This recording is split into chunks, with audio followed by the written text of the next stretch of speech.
이제 매일 성경 큐티 계획표에 따라 오늘부터 6월까지 우리는 사무엘상을 함께 살펴보겠습니다.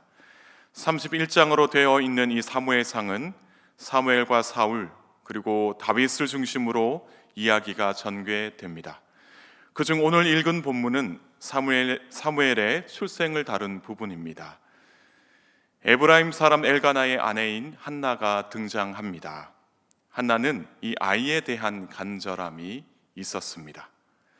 그러나 그의 간절함과는 달리 아이가 없어 마음이 괴로웠습니다.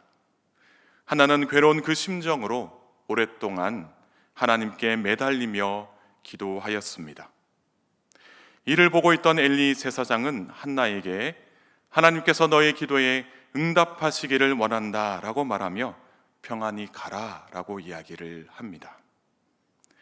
엘리 제사장에게 이 말을 듣고서 한나는 이제는 더 이상 근심하지 않고서 라마에 있는 자기 집으로 돌아가게 됩니다.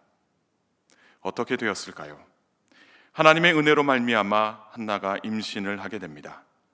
아이가 없어 괴로워하던 이 한나를 하나님께서 기억하신 것입니다. 이 19절에서는 여호와께서 그를 생각하신지라 라고 말을 하고 있습니다. 이때 생각하다라는 이 단어는 히브리어로 자카르라고 합니다. 그래서 여호와 하나님께서 한나의 괴로움을 아시고 한나를 생각하시며 은혜를 베푸셨다라는 말로 사용되었습니다. 하나님은 한나가 무엇 때문에 힘들어하는지 잘 알고 계셨습니다. 그래서 몇 날 며칠을 아이를 갖지 못해 밤새 눈물을 흘리며 부르짖었던 이 한나의 기도를 들으셨습니다. 그리고 한나의 간절함을 생각하시고 은혜를 베풀어 주신 것입니다. 하나님은 우리의 작은 신음에도 반응하시는 분이십니다. 그래서 당신의 이름을 의지하여 기도하는 자들의 소리를 들으실 뿐만 아니라 하나님은 때에 맞춰서 응답하여 주신다라고 오늘 이 성경에서는 이야기하고 있습니다. 한나는 하나님께서 자신의 소리를 들으셨고 또 하나님의 때에 합당하게 응답하여 주실 것을 믿었습니다. 그래서 그의 아들의 이름을 사무엘이라고 지었습니다. 20절에 보니까 이 사무엘의 이름은 내가 여호와께 구하였다라는 의미로 되어 있습니다. 다시 말해서 한나가 하나님께 기도하였더니 하나님께서 한나의 기도에 응답하셨다. 한나의 그 구함대로, 한나의 그 기도대로 하나님께서 응답하셨다라는 그 의미가 사무엘에 담겨져 있는 것입니다. 우리 그리스도인의 삶은 하나님께 간절히 기도하고 응답받는 역사가 계속해서 반복되는 삶이 되어야 합니다. 우리 그리스도인의 삶이 바로 기도하고 하나님께 응답받아야 한다라는 이야기입니다. 기도는 자비로우신 하나님께서 세상 안에 갇혀 좌절할 수밖에 없는 우리가 영적으로 숨 쉴 수 있게 활짝 열어두신 은혜의 시간이자 자리인 것입니다. 바로 이것이 기도라는 것입니다. 그래서 기도하는 우리는 이 은혜의 시간과 자리를 통해 영적으로 숨을 쉬며 몸과 마음이 회복되는 것을 경험할 수가 있는 것입니다. 이 새벽에 나온 우리 성도님들이 기도함으로 말미암아 내가 영적으로 숨을 쉬고 있구나, 나의 몸이 회복되는구나 라는 것을 경험할 수 있다라는 것입니다. 뿐만 아니라 하나님께서 우리의 기도에 응답하심으로 말미암아 삶의 풍성함을 우리가 경험할 뿐만 아니라 하나님이 살아계시는구나 그 사실을 깨닫게 되고 하나님이 우리 안에서 일하고 계신다 그 믿음이 날로 날로 견고해지는 것을 우리가 깨닫게 됩니다. 더 나아가 응답의 역사를 통해 하나님의 뜻과 계획을 깨닫게 되는 은혜의 경험들을 우리가 할 수가 있는 것입니다. 사무엘을 얻기 위하여 한나가 하나님께 기도하고 또 사무엘을 통하여 한나가 응답의 역사를 경험했듯이 저와 여러분 모두 기도와 응답의 역사를 통하여 신앙이 더욱 성장할 수 있기를 주님의 이름으로 간절히 축복합니다.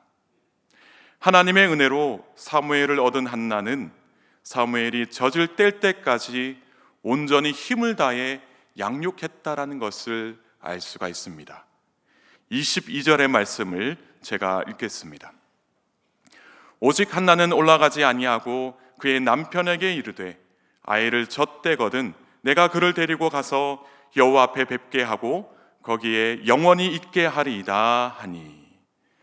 매년제라는 것이 등장합니다. 매년제는 가족이 함께 시기를 정하여 1년에 한 차례씩 성소에서 지키는 그 제사를 뜻합니다. 그리고 서원제가 등장하게 되는데 이 서원제는 사무엘의 출생과 관련되어 있는 그 제사였습니다. 한나는 온 가족이 함께하고 있는 이 매년제와 서원제에 참석하지 않겠다라고 말하면서 온전히 사무엘을 양육하겠다, 사무엘을 양육하는 데에만 집중하겠다라고 말을 하고 있습니다.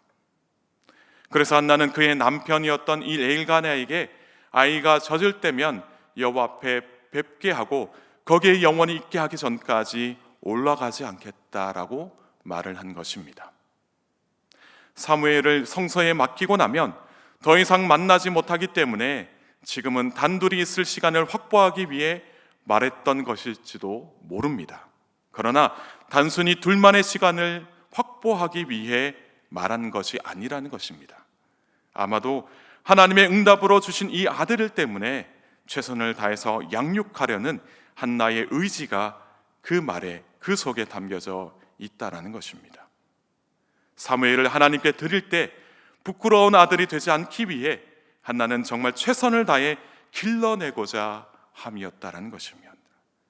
이러한 한나의 모습은 성숙한 신앙인의 모습이라고 말할 수가 있습니다.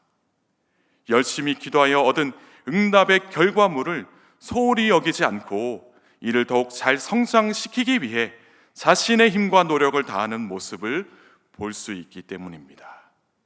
물론 우리의 힘과 노력이 하나님께서 보시기에는 부족할지도 모릅니다. 그러나 하나님께서 하나님께 가장 좋은 것을 드리기 위하여 최선을 다하는 우리의 중심을 보시고 하나님은 기쁨으로 받으실 뿐만 아니라 우리의 삶을 복되게 하신다라는 것입니다. 젖을 때는 그때가 사무엘을 하나님께 드릴 때임을 알고 있었기에 그때까지 한나는 자신의 온 힘을 다해 사무엘을 양육하기로 한 것입니다. 그리고 한나는 사무엘이 젖을 뗀 후에 사무엘을 데리고 실로에 있는 여호와의 집으로 올라가게 됩니다. 아직 사무엘의 나이가 어렸습니다. 그러나 하나님과의 약속을 지키기 위하여 한나는 사무엘을 데리고 올라간 것입니다. 비록 기도하여 얻은 아들이고 하나님께 드리기로 맹세한 아들이지만 그래도 배 아파서 낳은 아들이기 때문에 여호와의 집으로 올라가기 전에 한나의 마음이 얼마나 혼란스러웠을까 아마도 상상할 수가 있을 겁니다. 하나뿐인 아들, 보석보다 더 소중한 아들, 이 아들을 떼어놓기까지 한나가 얼마나 많은 근심을 했을까. 물론 우리가 성경에서는 그렇게 나와 있지 않지만 우리가 부모된 입장으로서 한나가 참 많이 괴로웠을 것이다 라고 생각할 수가 있습니다. 그러나 한나는 보석보다 더 소중한 아들이지만 하나님께 내어 놓을 때에는 결코 주저하지 않았다라는 것을 우리가 알 수가 있습니다. 26절부터 28절까지의 말씀을 우리가 함께 읽겠습니다. 한나가 이르되 내 주여 당신의 사심으로 맹세하나이다. 나는 여기서 내 주 당신 곁에 서서 여호와께 기도하던 여자라.